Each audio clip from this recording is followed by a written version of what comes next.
Hello and welcome back to a very sunny BT Murrayfield for the finals of the Boys National Youth Cups 2022. We've got 4 exciting matches coming up for you today, and as always we're going to start in Damhill Stadium for our Shield games. First up, it was the Under-16 Shields final between Kelso and Hawick. Kelso had the better of the opening exchanges in a Damhill Stadium glowing in the Edinburgh sun, and Murray Jackson opened the scoring after 8 minutes with a clever dummy at the bottom of a ruck, right on the Hawick line, giving him a gap to dive through.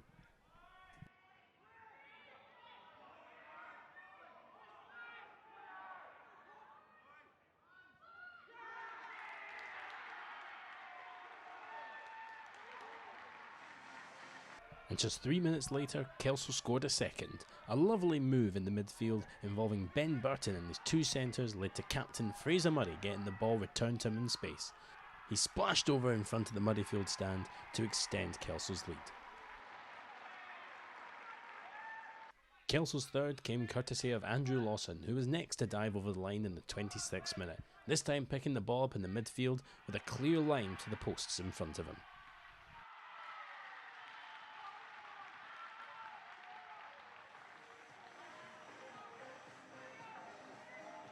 And Captain Murray bagged a second in the 31st minute, finishing off another slick backs move after a scrum just inside the 22.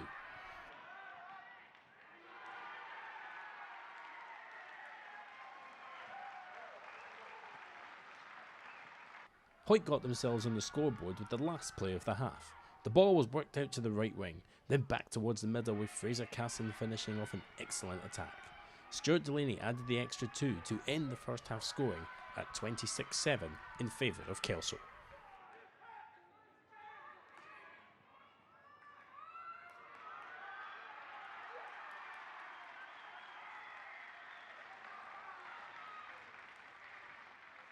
Hawick pushed to catch up, and in the 46th minute, after the forwards had pushed hard at the line, it was eventually grounded by James Ross.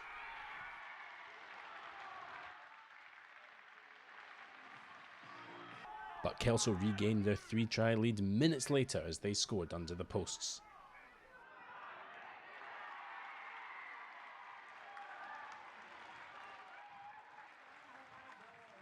And he had a 6th try in the 52nd minute, with the strength of Dale Adams getting him over the line.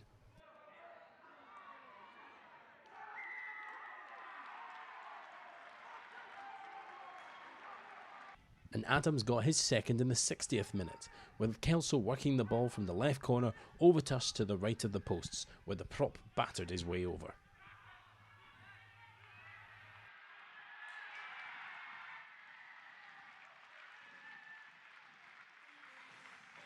The Hawick pack looked organised and dangerous in the driving maul, and they got them a 3rd score in the 64th minute, with Jack Brown the one to ground the ball.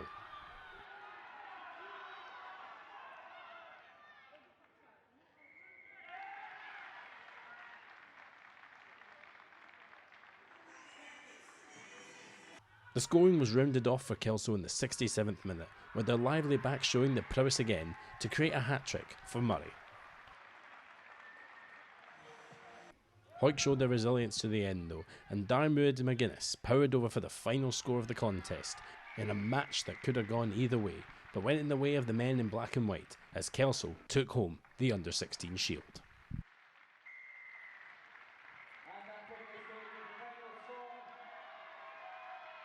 Yeah, just really chuffed for the boys. I think we played some really good rugby in the right areas, and again we've had some tough battles with Hawick, so it was always going to be quite tight. We did end up getting away from them a wee bit, but they were always sticking in as well. So I'm not going to lie, in the warm-up with 14, 15-year-old laddies, you're never quite sure what's going to turn up. And I said that to them. They're a wee bit quiet, but again it's a big occasion, massive pitch, but overall their effort is absolutely outstanding. So no, great day. Really pleased with the boys. We came out strong first. As soon as the kick-off we came out really strong, gave it everything. We were tired towards the end, but we kept digging and came out with a win.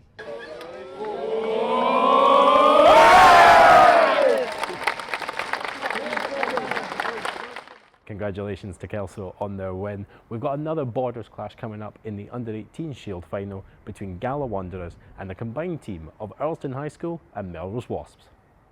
In the second of the two Borders derbies at Damhill Stadium, Gala started the stronger and were rewarded after a quick succession of penalties when Abram Robertson fought his way over the whitewash from close range.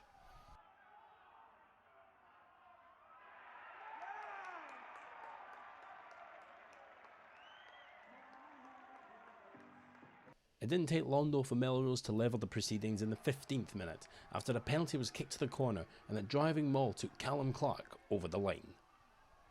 These were the only two scores in a tight and physical contest at Damhill Stadium. As the half-time whistle came, it ended 5-5. It was Melrose though who came out stronger in the second half, and they took the lead in the 39th minute. Fly half Luke Townsend found a great line and through a gap in the Gala defence, stepped the fullback and swan dived over before converting himself. Melrose won a penalty in front of the post in the 46th minute as Gala were caught offside. Townsend dispatched it through the posts from 35 yards out. And Gala fought back and had their second try 2 minutes later. Kerr Johnston used his footwork to put the defenders on their heels and raced into the left corner. Russell Kerr brilliantly slotted the kick from the touchline to reduce the deficit to 3. And Wanderers regained the lead in the 58th minute. After several phases in the Melrose 22, Ben Young showed his strength to burrow over from close range.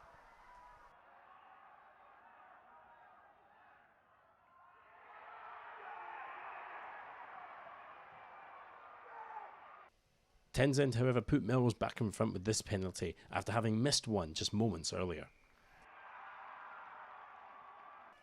In a fantastic contest, Gala took the lead back in the 68th minute when James Glendinning used his feet to create space to die over after a driving maul.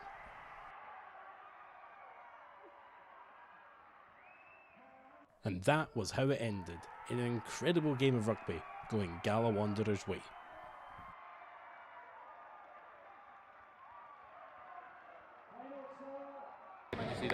Yeah, I'm chuffed a bit. It was a bit of a roller coaster. It went either way at the end, but on the whole, I think Gala deserved it. But I wasn't quite sure they were going to get there at the end. But no, great performance from us. Oh, it's a brilliant feeling. The whole team's buzzing. We've got everyone. Yeah, especially against our rivals, the Rose. It's always good to get a win under our belt against them.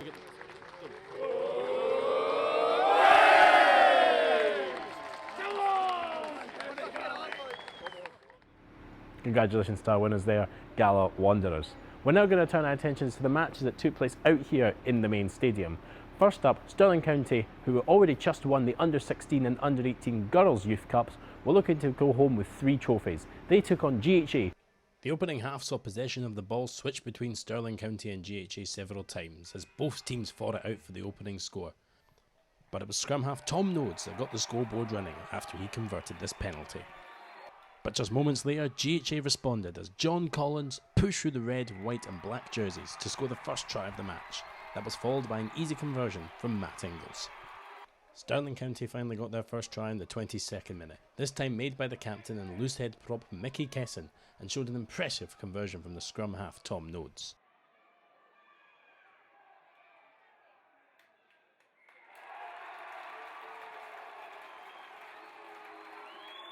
After several minutes of entertaining play, GHA were back up the pitch, placing the ball down in the Stirling County whitewash as their captain Nicholas Thompson scores beside the post, allowing kicker Matt Ingalls once again to easily convert the ball.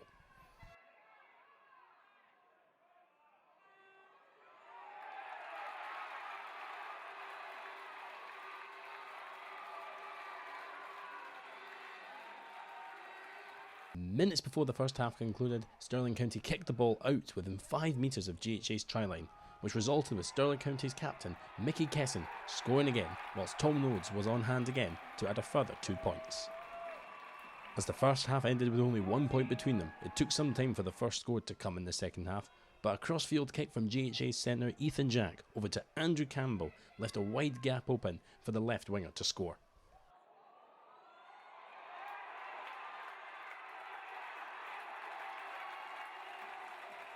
A relentless 10 minutes of play within GHA's 5 metre lines thought Stirling County was in sight of a try, but unfortunately GHA showed the strength to push them back and regain possession. Not as action packed as the first half, but both teams fought to the end and had no one guessing who was going to come out on top, but it was GHA who would go on to lift the boys Under-16's Youth Cup.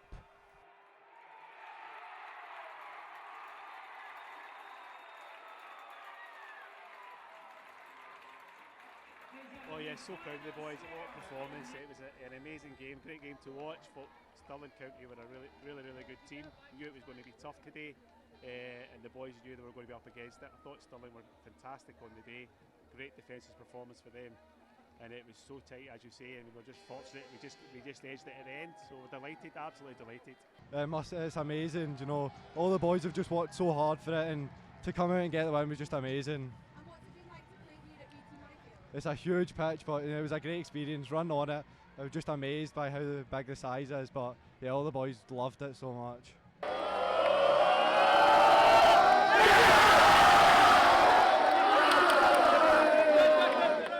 So congratulations to GHA there. We're now going to turn attention to the main event, the Under-18 Boys Cup. West of Scotland were looking for their first win in 21 years in this competition as they took on the reigning champions, Boroughmuir.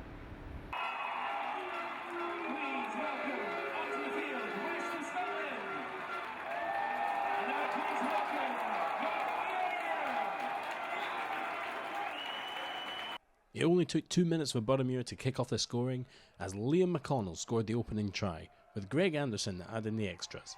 A lovely start to the reigning champions match. Shortly after, Anderson added another 3 points, with a penalty kick taken from close enough to halfway.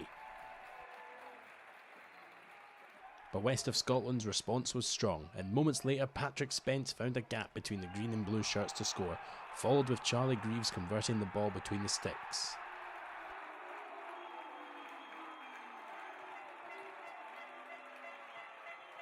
Both teams fought relentlessly to maintain possession, but it was Boroughmuir who bagged a second try the 18th minute.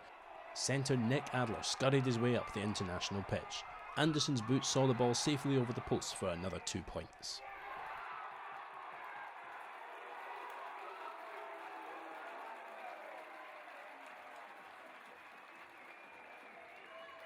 At the 28th minute, West of Scotland's captain Kerr Yule showed what he was made of after scoring their second try of the first half, with Charlie Greaves at hand to add the extra points.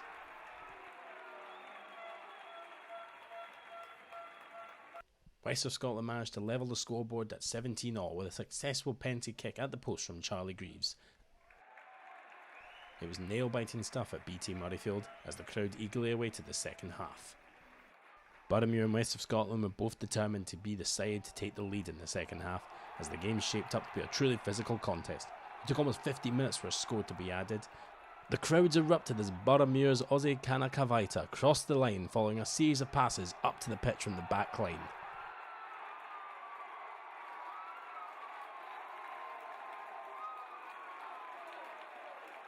Another outstanding kick at the posts from Anderson saw Boroughmuir take the lead 24-17.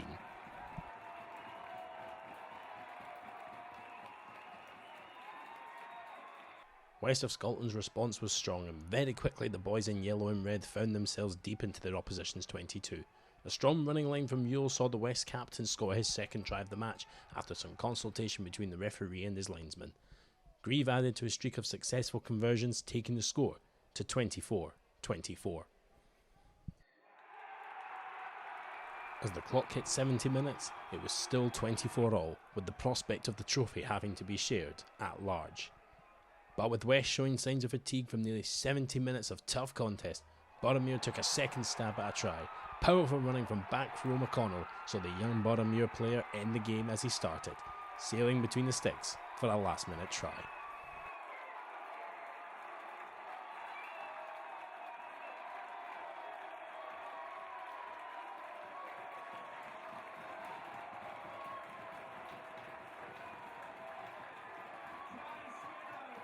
An absolutely enthralling game to close out the day at BT Murrayfield, which really could have gone either way, but Boroughmuir retained the cup for a second season running.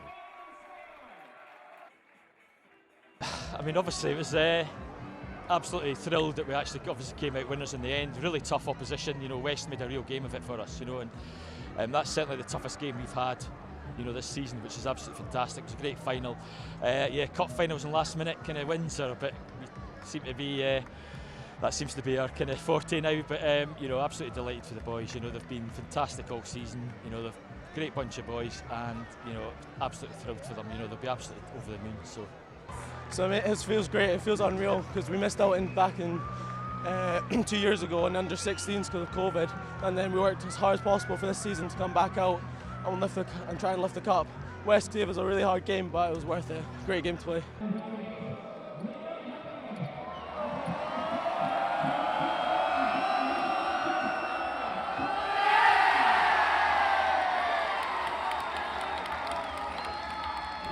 So what an exciting end to what was an incredible day of rugby here at BT Murrayfield. Congratulations to Boroughmuir on retaining the Under-18 Cup, and commiserations to West of Scotland in what was a nail-biting and close encounter. Don't forget as well that you can watch all the highlights from the Girls' Youth Cup finals. They are now available to watch as well. We thank you very much to everyone who joined us here on the day, and to all of you for watching, and we hope to see you again soon. Goodbye.